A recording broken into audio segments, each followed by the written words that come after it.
Happy Sunday, everybody. Hope you're having a lovely day. For some people, you're off of school, and that's amazing. For those that have got to work, some may only have to work for a couple more days before getting a nice little holiday off. And obviously for those, some of them work on Christmas. So my salutes to you.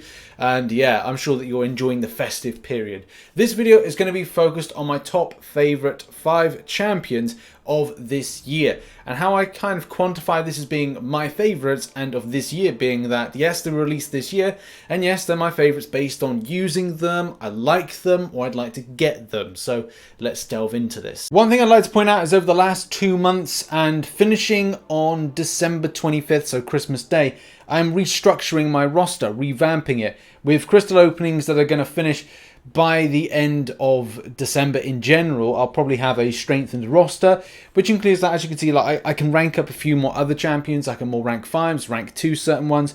But look, whatever I get in these crystals is going to be very dependent on what I take further. So it could be some of the new champions from 2019. But you can already see some patterns, like Dr. Doom is in there, Namor is in there. But there is one champion that I still want to get, and I really enjoyed in the CCP review. But I don't have him as a 5-star, and that is Nick Fury. Nick Fury is a fantastic champion. Damage output is insane. And literally, I think the community rated this as one of the best ones, especially through that Marvel Contest of Champions Trucus review. I found him so much fun when it was taking him against certain content for the CCP review. But yeah, I've only got a 4-star version, which is going to be handy for me for stuff in Variant 4. But when it comes to like anything else, I don't really get an opportunity to use it. Yeah, 4-star would still do the business in any given content. But look, I can't put it in Act 6, obviously because the restrictions. And yeah, I could use it for uncollected clearing. But I've got other 5-star 565s. And also certain kit-based champions, which I tend to kind of go for. I mean, even this month, it was a case of using Ronan and Archangel, as well as Stark Spidey, and a couple of others to take down Silver Surfer. But over the 5-star and 6-star version, I'm sure that I would take it up higher, utilize it a lot more, and just, you know, obviously scream the praises of this champion. And that's really why it is one of my favorites, but I don't get to overly use it based on it being a 4-star. And as well, I don't plan to take it up any further, unless I don't want to take it up further for Variant 4.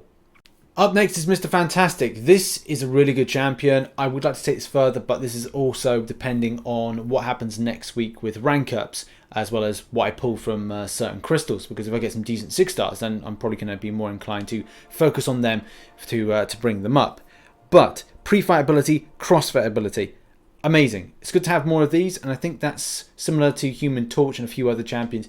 This was a big thing of 2019, pre-fight abilities. So I'm glad Kabam are putting in something that's kind of new, and crossfight abilities is something, again, that is new, and I'm sure they'll do something like that similar in the future. Taunt. I love Taunt at the moment, but Stark Spidey for me was one of the main champions I used for taunting at enemies. Found at the start of the month doing the Silver Surfer quest and uncollected, he wasn't throwing specials. So I don't know if that's an AI thing that Kabam have put in place, but then when it comes to Mr. Fantastic, he's got Taunt as well. Brilliant, especially because with certain things, and I think it's either to do with the abilities of the champion, or it's a case of having a synergy, you get Power Sting. So if you're encouraging people or enemy champions to throw specials, number 1, and number 2, punishing against them, I like that. It's kind of like a Void type champion, Mr. Fantastic. I like the synergies as well, because it's not just about the Fantastic Four improving this champion, but as well what Mr. Fantastic does for other champions, especially with the shared knowledge series of synergies, which, as you can see, astronomy, robotics, and genetics. All those 3 help out different types of classes. So if you've got them in a team, it's going to be beneficial for different types of reasons. There's also a meaty amount of damage off the SP2, not as large as a lot of other champions that we know of, but still consistent enough to make me go, this is a nice champion. And as well, we've seen some really decent ramping up of damage from other MCC YouTubers, and especially utilizing that SP3 and increasing like debuff, the amount of debuffs equal to the amount of attack damage on the SP3. Great champion. Now, one of my favorite ones that I've played in the CCP but I don't have as a 5-star is Guillotine 2099. I was actually hoping from my 11 features that I opened that I would actually get her, but fortunately and unfortunately, I mean, unfortunately I didn't pick her up. Fortunately, I picked up some others that really sweetened the deal. I avoided a lot of bad champions and to get some real amazing ones. So yeah, with number 3 spot, Guillotine 2099, you know, it's got the immunities in place. I love immunity champions, especially if they've got an amazing kit with them. And Guillotine 2099 definitely has that kit. with the way that Digisouls work, and also with the extent that you can take combos from one battle to another, it is a really good and fun champion. One of the main selling points for me was indeed building up the combos, because similar to a champion like Star-Lord, combos matter. And as you can see here, you've got Guillotine's attack rate increases by 7.77. Obviously this is based on 4-star. There's other rarities will have a different type of numbering system to it, with each hit in her combo meter capping over 100 hits. At combo of 100 plus, Guillotine's sword empowered, dealing a burst of 10.36 burst damage for each hit above 100, scaling base stack and capping at 600 hits. So like, damage output is going to be tasty, but it needs ramping up, similar to Aegon, similar to Star-Lord, except for Star-Lord is all about in the actual battle, as opposed to this, which if you do the SP3, then you're able to take on a certain amount from battle to battle, so it can be very helpful. Now here we are with, in second place, Namor. Now I know people will probably say, well, what's your first then? This is going to be, have to be like better than Namor, and doesn't really get better than this champion. Or people would say, why Nick Fury, why not up the top? And again, it's down to my favorites based on usage, what I take them to do, and other things like that. I've really enjoyed Namor since getting him, awakening him, and then just utilizing him a lot more. I do really enjoy him, especially with the regeneration off the special attacks, the extent of damage from the heavy attack, the special attacks, and just ramping up to the SP3, hitting an SP3, getting Imperious Rex, smashing in another load of specials, and theoretically just smashing home for the win. Like many other mutant champions, there's several ones that are kind of classified as these god tiers, and there is just so many positive things to speak about this champion, from his signature ability, the prestige side of things. The list goes on with helpful things that this champion does. Releases, well, this is a bit of a difficult one, and obviously this is based on what I feel to be some of my favourite champion, and that has to be Dr. Doom. And that's for many reasons. So for the last 2 years, I've done plenty of videos on the Mystic line not getting that much love. And yes, the fact is we did have Clairvoyant this year, which is a solid Mystic champion, and yes, should be definitely put into my top 5. But I was like, it's difficult to put in a champion that I've either enjoyed with a CCP, or it's a case that I am using it for X reasons, Y reasons. And the fact is, Dr. Doom is one of those champions which has helped me a lot in a very short space of time. And that has been through just clearing some bits with Variant 1.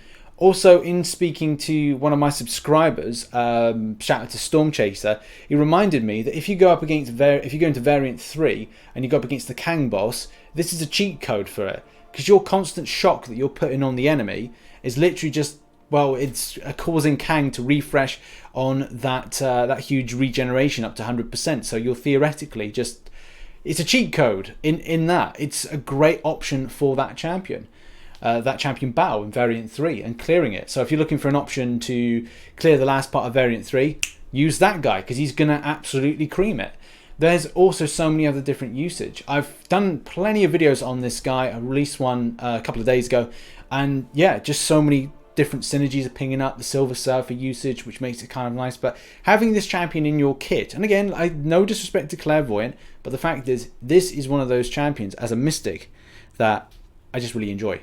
I also like the fact that he's got 2 dynamics that are put into his ability kit that you can use for different situations, like Stagger and Nullifying. And I know there's other champions that have Stagger and have Nullify, but I think this is the full package of champions, because having those 2 things, to Nullify and Stagger, means that he is suppressing buffs in an amazing way, because he's solid based on damage output, and also he's solid based on his kit usage for being a Mystic that nullifies and staggers and does all those helpful things when going up against really kind of difficult champions like the champion.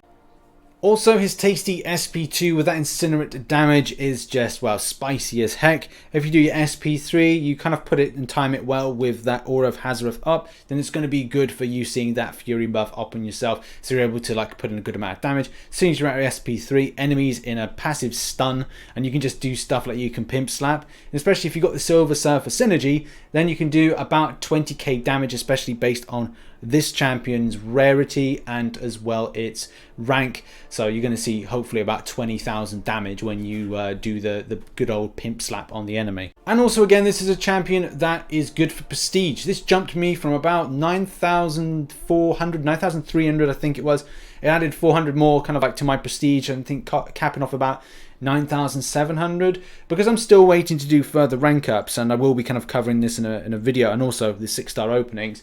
I do plan to really kind of bump my roster, and that was the whole thing about like last month and basically the last couple of months, is saving up, doing some big openings, roster revamp, and yeah, just kind of showcasing this to you guys of like where I've been in the last 2 months for just holding off on rank ups and why. But I'm really happy with my top 5 as being my top 5 favorites. Some of the champions I have at the rarity I want, 5-star. Some of them I don't, and really would look to get them in the future. So, you know, fingers crossed for a bit of luck out of the crystals. Obviously, that has been my top 5 favorites for whatever reason, whether I've reviewed them in the CCP and really enjoyed them, or it's a case that I have them and utilize them now in game. What are your top 5 favorites? Your favorites obviously will differ from mine, and that's absolutely cool. People like different champions for different reasons. So what's your favorite 2019 champion? I would have liked to have broken this down into a top 10, but I feel that I wanted to do a top 5 and have like a shorter video, just so it makes it a little bit more snappier for whatever reasons of kind of justifying each champion for why I've chosen, especially at that number. But yeah, check out some other content here and here. I'm going to post a couple of other indie-based games today, so obviously if you want to watch them, please support them. If not, that's totally cool, and I'll see you tomorrow for Marvel Contest of Champions news. And I may do a video later on about my arena score from 2014 arena, but we'll see how time goes. Thanks for watching. See you in the next one. Bye bye for now.